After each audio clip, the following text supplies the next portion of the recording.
If you're in need of someone to explore and report back on ideas or resources outside your team, the RIs, that is the resource investigators, are your go-to guys.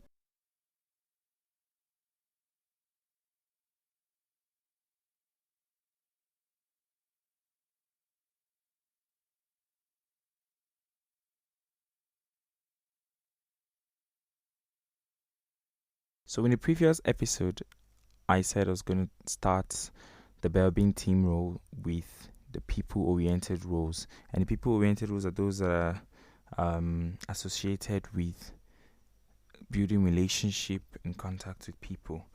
So, in no particular order, the first on my list under the people-oriented roles are what Belbin calls the resource investigators. The resource investigators are highly enthusiastic extroverts, and they kind of like have a talent for people both inside and outside the team. Resource investigators are skilled at negotiating, okay, because they have people skills. They are skilled at making new friends and contacts.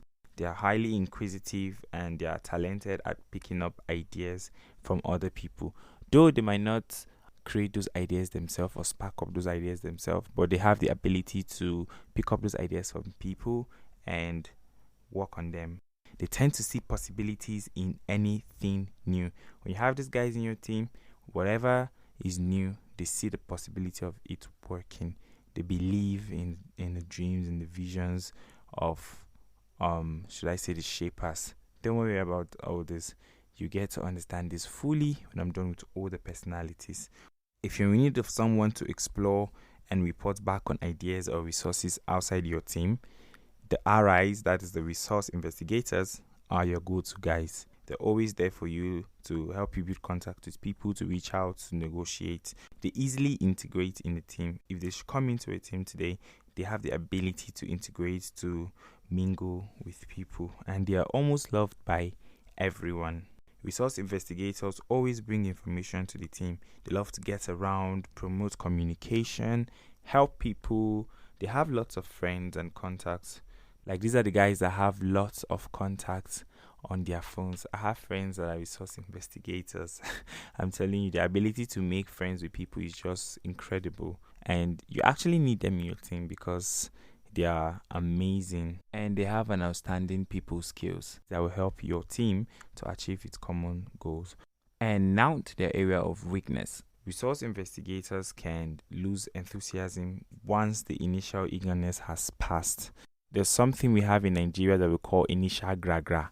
Yup, resource investigators are full of initial gra. For those of you that don't know what that means, initial gra means when you're enthusiastic about something, you're excited, you begin, but then along the way you just lose interest. You're not there anymore. You're not feeling the vibes. You're not just in the mood to continue that which you've started. So resource investigators, that's actually like one of their areas of weaknesses. Okay, this can make them lazy and complacent unless they are working under pressure. Also, they also forget to follow up on their promises. They also forget to follow up on people, and they easily lose interest also in people and things. That is why for a resource investigator, one of the personality, or should I say one of the team roles you might have to link them with to make them more effective are the shapers and the team workers. Don't worry, you just have to listen to the other episode I will drop on this so you know who the shapers and the team workers are. When you merge the resource investigators with the shapers and the team workers, you're sure to have an amazing and a productive team. They might be in conflict because of their occasional laziness and complacency. They usually have clashes with the complete finishers and implementers, because the complete finishers and implementers are the doers. They love to get things done and they love to get it done in good time. But the resource investigators, sometimes they love to be like a disciple about things, and so they relent in carrying out their duties or their work, be it whatever it is that has been committed to their care. So you must learn to follow them up if you want to have a productive resource investigator in your team. So if you're a resource investigator, I hope you're able to see that you're incredible and you're needed in every team, and it would be nice if you get to work on your area of weakness to be a more better person and a valuable member of your team, whether you're a team leader or you're a team member. Sure, you get the check. Next week, I'll release another episode of the Belbin team role, and we'll be looking at another team role personality in the Belbin team role. I hope you enjoyed today's podcast episode. Please endeavor you share to as many people as you can. If you have a resource investigator as your friend, please let them listen to this podcast. Let them listen to this episode particularly. I'm sure it's going to help them a lot. Thank you so much for listening. I'm so glad you stayed to the end. This is Josh from the Meditate Life podcast.